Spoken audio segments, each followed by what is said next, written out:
Good morning. I am from Lokmanya Tilak School.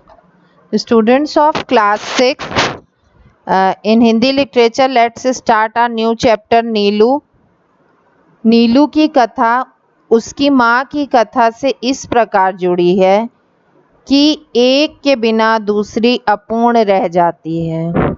उसकी Alsatian माँ Lucy के नाम से पुकारी जाती है। हिरनी के समान सांचे में ढली हुई देह मीन्स शरीर, जिस पर काला आभास देने वाले भूरे पीले रोम।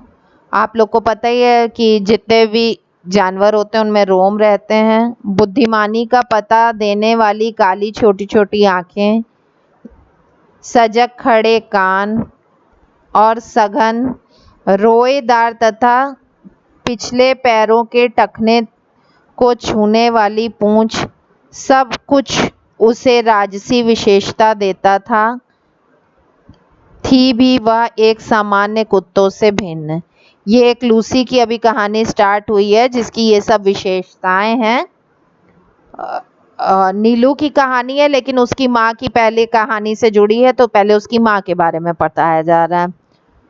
उत्तरायण में जो पगडंडी दो पहाड़ियों के बीच से मोटर मार्ग तक जाती थी, उसके अंत में मोटर स्टॉप पर एक ही दुकान थी जिससे आवश्यक खाद्य सामग्री प्राप्त हो सकती थी। एक जगह की बात हो रही है कि वहाँ पे एक ही दुकान थी जहाँ से खाद्य सामग्री प्राप्त हो सकती थी उस समय। शीतकाल में यह रास्ता बर्फ से ढक जाता था, जब क्योंकि उत्तरायण में दिखाया हिल स्टेशन की बात हो रही है, तो शीतकाल में यह रास्ता बर्फ से ढक जाता था। तब दुकान तक पहुंचने में असमर्थ उत्तरायण के निवासी, जो उत्तरायण जगह थी वहां के निवासी लूसी के, ये देखिए लूसी के चित्र है। लूसी के गले में रुपए और सामग्री की सूची के साथ एक बड़ा थैला या चादर बांधकर उसे सामान लाने के लिए भेजते थे। देखिए वहां बर्फ रहती थी इसलिए वो जानवर से मंगाते थे। बर्फ के मार्ग बना लेने की सजह चेतना के कारण वह सारी रुकावटों को पार करके दुकान तक पहुंच जाती थी। वह क्या करती थी? बर्फ के बीच में मार्ग बना के चली जाती थी। दुकानदार उसके गले से कपड़ा खोलकर रुपए सूची लेने के उपरांत सामान की गठरी उसके गले या पीठ से बांध देता था और लूसी सारे बोझ के साथ बर्फीला मार्ग पार करती हुई सकुशल लौट आती।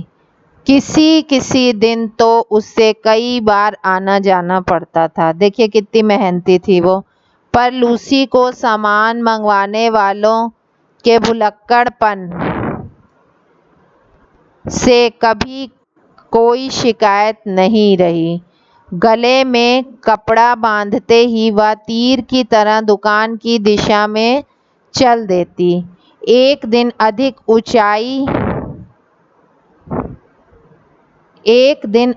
ऊंचाई पर बसे किसी पर्वतीय गांव से बर्फ में भटकता हुआ एक भूटिया कुत्ता दुकान पर आ गया और लूसी से उसकी दोस्ती हो गई। उन्हीं सर्दियों में लूसी ने 2 बच्चों को जन्म दिया, किंतु उनमें से एक तो शीत के कारण मर गया और दूसरा उस ठिठुरने वाले परिवेश में जूझने लगा। 4-5 दिन बाद बच्चे को छोड़कर लूसी फिर दुकान आने जाने लगी। एक संध्या के छुटपुटे में लूसी ऐसी गई कि वह लौट के वापस नहीं आई। शीतकाल में घ्राण शक्ति के कुछ कुंठित हो जाने से शीतकाल में बहुत ठंडी थी। घ्राण शक्ति मतलब सूंघने की शक्ति, ठीक है, जो सूंघने की शक्ति थी वो कुंठित मतलब खराब हो गई। कुत्ते लगड़बग्घे के आने की गंध पाने में असमर्थ रहते थे। लगड़बग्घा कुत्तों को खा जाता है, इसलिए वो उनको उनकी गंध नहीं सुनाई दे रही थी। उसके अनायास आहार बन जाते थे। लूसी के साथ भी कुछ ऐसा ही हुआ। लूसी के लिए सभी रोए, परंतु जिसे सबसे अधिक रोना चाहिए था, वह बच्चा तो कुछ जानता ही नहीं था।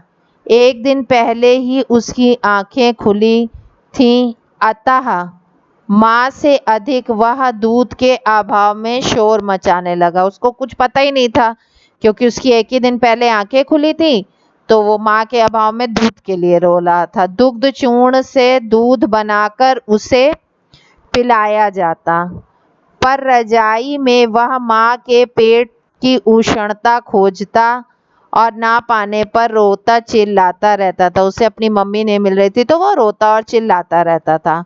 अंत में हमने उसे कोमल ऊन और अध बुने स्वेटर की डलिया में रख दिया, जहाँ वह माँ के समीप सुख के भ्रम से सो गया।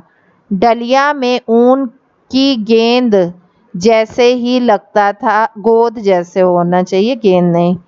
जब हम प्रयाग लौटे, देखिए आप ही किस जगह का है, प्रयाग लौटे तो उसे भी साथ लाना पड़ा।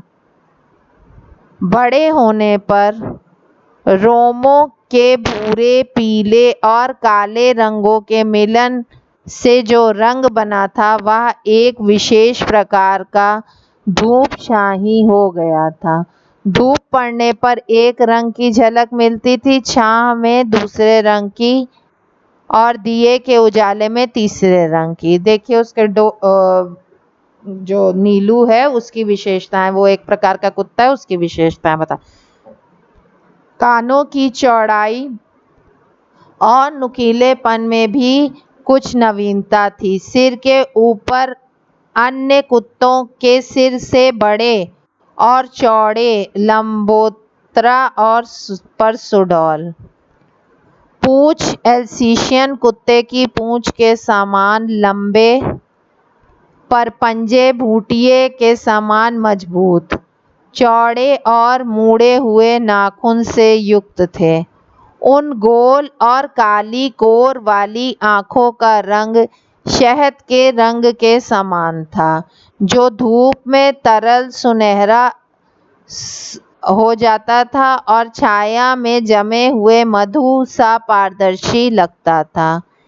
ये सब उसकी विशेषताएं हैं कि वो किस तरीके से दिखता था। आकृति की विशेषता के साथ उसके बल और स्वभाव की भी विशेषता थी। ऊंची दीवार भी वह एक छलांग में पार कर लेता था। रात में उसका एक बार भौंकना वातावरण की स्तब्धता को कंपित कर देता था।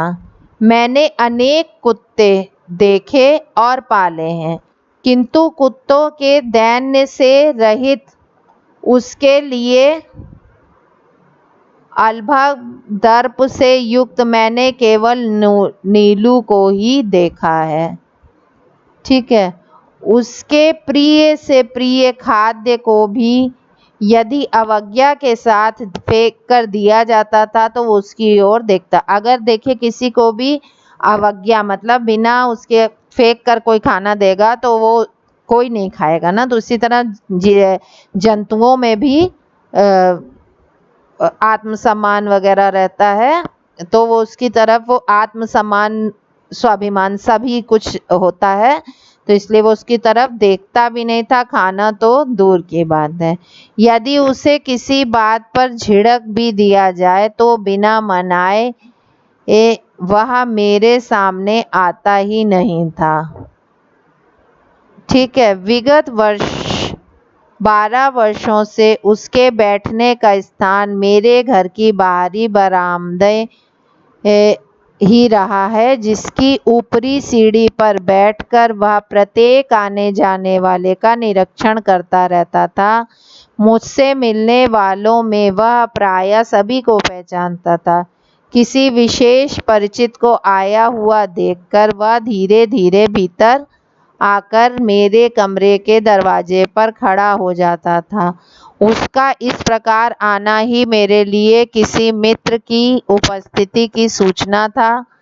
मुझसे आ रही हूँ सुनने के उपरांत पुनः बाहर अपने निश्चित स्थान पर जाके बैठ जाता था। देखिए उसको कितनी समझ थी, वो अपने मालिक की इसको भाषा को पहचानता था। कुत्ते भाषा नहीं जानते, केवल ध्वनि पहचानते हैं।